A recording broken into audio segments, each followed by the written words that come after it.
And so, I'm reviewing the MCU. All of it, start to finish.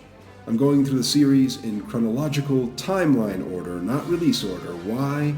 Because I felt like doing it that way and it's fun. Anyway, expect one of these every day or two building up to the theatrical release of Doctor Strange in the Multiverse of Madness. I may even throw a few quote-unquote non-canonical Marvel movies in there too, just for shits and giggles. Anyway, we'll see.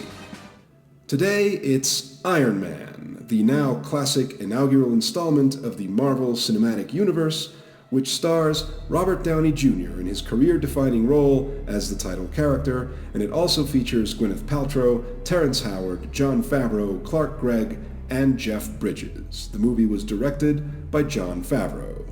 Let's take a look.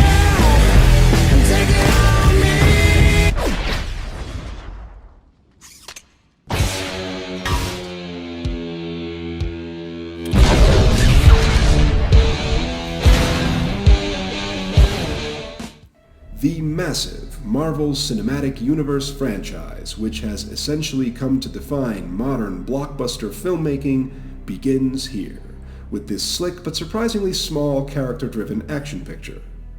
Robert Downey Jr. is great. That can be easy to overlook when you consider that the Tony Stark persona established here is what he came to adopt for most of his filmic characterizations moving forward. But the fact is, he oozes charisma and creates a likable asshole. That the movie works is in large part because of his performance to serve as the anchor, and the movie still holds up because it's a well-written story with a compelling arc which has something to say about the profit-based nature of war and how you will always be a part of the problem unless you actively seek out a solution. Interestingly, the film's central theme of accountability came to be the overarching thematic concern of the entire Marvel movie franchise. As for everything else, sure, we can nitpick a little.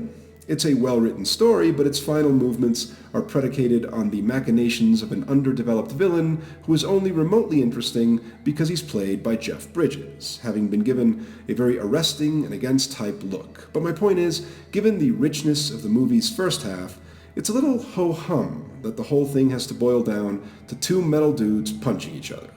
But, well, it's a movie called Iron Man, and there are certain genre requirements that need to be fulfilled. I get that. And it doesn't matter because pulled out of the screenwriter's asses or no, it does deliver enough of the bang-for-the-buck thrills to send you home smiling. I called this movie small up front because it is when compared to the grander scheme of the franchise it ultimately spawned, but taken on its own terms, it is a high-quality spectacle picture that's a lot of fun. The movies that followed its lead got bigger, more elaborate, whatever. This is still one of the best of all these movies. Hey, I hope you liked this video, and if you did, please give me a like and subscribe to my channel and share the video. There's going to be some cool stuff coming to the channel, so you're going to want to keep track of it, and I hope you like all that stuff too. See ya.